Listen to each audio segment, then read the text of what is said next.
Fala galera, saudações vascaínas, começando mais um vídeo aqui no canal, eu sou o Juninho, você está no canal Machão da Gama para mais um giro de notícias, segunda edição dessa sexta-feira. Vamos aqui atualizar as informações do nosso gigante da colina. O Vasco hoje apresentou, de forma oficial o novo diretor de futebol, Marcelo Santana, que falou sobre reforços. A gente vai ouvir aqui o que disse Marcelo Santana, mas o que chamou a atenção mesmo na tarde, dessa tarde de apresentação do Marcelo Santana, com toda certeza, foi o presidente Pedrinho, que também concedeu entrevista coletiva, falou sobre Felipe Coutinho, falou sobre 777, disse até que a 777 não tem mais nada no futebol, está saindo mesmo do futebol, e o Vasco já está buscando um novo investidor, que a ACAP, que é quem controla as ações da 777, já aceitou que não quer tocar futebol e que quer realmente vender as ações, e o Vasco procura, junto com a ACAP,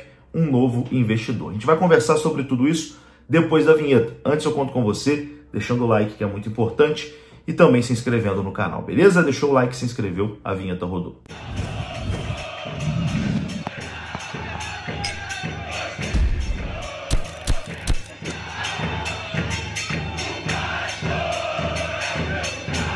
Bora lá então, meus amigos, começando aqui mais um vídeo. Bom, vamos naquele pique, naquele jeito que você gosta, direto para os assuntos, sem enrolação. Vamos falar de Vasco da Gama. Hoje tivemos aí a apresentação oficial do novo diretor executivo de futebol do Vasco da Gama, o Marcelo Santana. E claro, a primeira coisa que perguntaram para ele foi sobre reforços, como está a expectativa para essa janela de transferências que está para chegar, e o Marcelo Santana garantiu que o Vasco já tem os reforços ali mapeados, falou bastante sobre isso, disse que já conversa com algumas situações e que o Vasco vai sim reforçar o time na janela. Claro que ele não falou sobre posição, mas falou ali sobre a procura do Vasco por contratações e reforços para essa janela de meio do ano. Confira as primeiras palavras do novo diretor de futebol do Vasco, Marcelo Santana. A janela de transferência é uma janela importante para a gente. Geralmente essa segunda janela aqui dentro do Brasil é uma janela de correção, é uma janela onde a gente faz menos interferências do que a janela de final de temporada. O Vasco hoje tem um elenco com 35 atletas, considerando os jogadores da base que estão efetivados no profissional e também os jogadores que estão contundidos e provavelmente não vão contar ao longo dessa temporada. Eu busco sempre ter muito respeito com cada atleta que está dentro da instituição, jogadores que acreditaram na credibilidade do Vasco, na história do Vasco. Agora, naturalmente, a gente precisa sim se qualificar. A gente já tem mapeado alguns reforços, as posições definidas também. Eu acredito que dentro em breve a torcida vascaína vai ter novidades e principalmente boas novidades, porque a gente precisa de jogadores realmente que nos ajudem a elevar o nível do Vasco, não apenas jogadores que completem o plantel. Como eu citei, a gente tem 35 jogadores, o nosso plantel, teoricamente, em quantidade, é suficiente. Então as correções que a gente vem a fazer precisam ser correções que qualifiquem o Vasco. Tá aí, Depois que o Marcelo Santana falou, o Pedrinho meio que roubou a cena, porque é claro, muitas perguntas ali pro Pedrinho, presidente do Vasco, muita gente querendo saber muita coisa, sobre o que está acontecendo no Vasco. E claro que Felipe Coutinho foi assunto.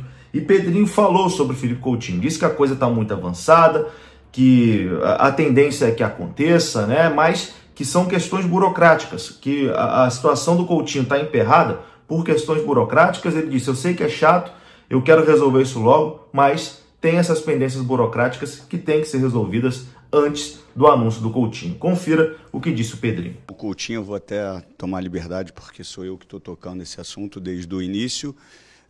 Não é uma negociação simples, como as pessoas pensam e falam. O Coutinho tem que, obviamente, perder o vínculo com o clube do Catar e, por empréstimo, também se desvincular por um ano do Aston Villa para que as coisas aconteçam. As propostas e os ajustes, eles são feitos de ambas as partes. É lógico que todo mundo está muito ansioso, inclusive eu, para que isso aconteça o mais rápido possível. A gente espera e confia muito que o final vai ser feliz, mas essa burocracia ela é chata e demorada e não é culpa de ninguém, faz parte do processo, porque são muitos aspectos que têm que ser resolvidos. Mas é óbvio que é o objetivo principal da gestão. Então tá aí, né? Essa novela Coutinho tá demais, tá braba, né? Tá todo mundo ansioso aí e querendo logo essa contratação de Felipe Coutinho. E bom, Pedrinho também falou sobre um novo investidor no Vasco, né? Afinal de contas, a 777 está fora.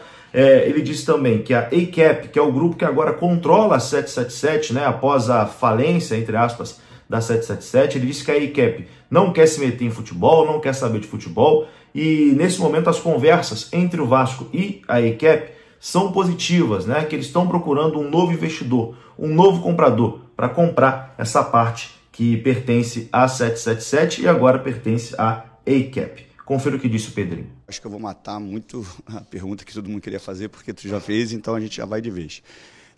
Eu fui informado que a 777, e é até bom falar para assim, dar um ponto final no que é a relação 777 e Vasco, tá?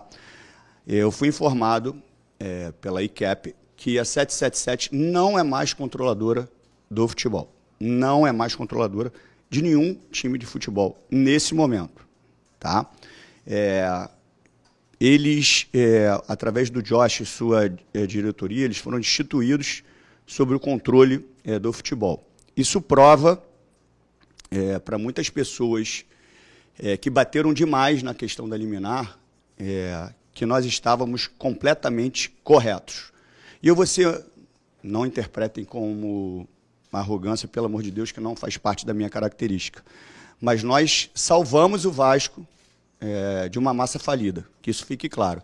Como nós já tínhamos previsto isso, nós conseguimos, obviamente, estruturar para que não acontecesse o pior, obviamente, sobre o controle que a gente tem do Vasco. Quando eu falo Vasco, porque para mim é Vasco, tá? Então, mas vocês vão entender que é com relação ao Vasco SAF. Muitas pessoas poderiam acreditar que nós, na minha figura, queríamos e desejávamos isso. Nunca foi a intenção minha e de ninguém da minha gestão que nós tivéssemos um sócio no qual nós tivéssemos que chegar nesse ponto. O que nós queríamos e gostaríamos era que tivesse um sócio, obviamente, respeitando todos os critérios dessa sociedade e o Vasco estivesse tranquilamente voando em todos os aspectos que era um dos tópicos prometidos. Então, assim, o que foi feito foi muito acertado e eu me orgulho muito de ter tido uma coragem dessa num momento tão difícil, onde eu apanhei de tudo quanto é lado sem as pessoas saberem o porquê. Com relação à ACAP, eles vieram ao Brasil, 2 representantes, nós tivemos uma reunião, que foi uma reunião muito cordial, onde eles não têm interesse em tocar o futebol. Com isso, obviamente, a relação ficou muito melhor. Eles saíram de Chicago, se eu não me engano. Nós tivemos mais ou menos 2 horas e meia, 3 horas de reunião, para, obviamente, juntos, nós buscarmos um novo investidor. Com isso, para quem dizia que a ação causaria uma instabilidade jurídica, pelo contrário, ela trouxe uma estabilidade jurídica. Então, para passar para o cenário, para o mercado, que o Vasco tem uma estabilidade jurídica daqui para frente. E isso é uma ótima notícia. Então, agora é trabalhar, né, com relação aos reforços. Eu tomo a liberdade também de botar para vocês, já depois não sei se foi na última audiência pública, foi a penúltima, né, que eu dei aquela entrevista lá, a gente já passou o cenário e o que a gente vai ter com o clube é responsabilidade. Porque o clube que fazia parte do associativo e hoje é um clube empresa, ele teve comportamentos de gestões, como foi tratado muitas vezes do associativo, com irresponsabilidade financeira. Então, o que a gente quer aqui é uma responsabilidade financeira, que foi e é o que está acontecendo, e passar para o mercado interno e externo, que hoje o Vasco tem uma estabilidade para tocar o futebol. Então tá aí, né? Declarações importantes do presidente Pedrinho. Eu vou ficando por aqui. Se você gostou do vídeo, deixa o like, que é muito importante. Se inscreva aqui no canal. Saudações Até a próxima. Fui!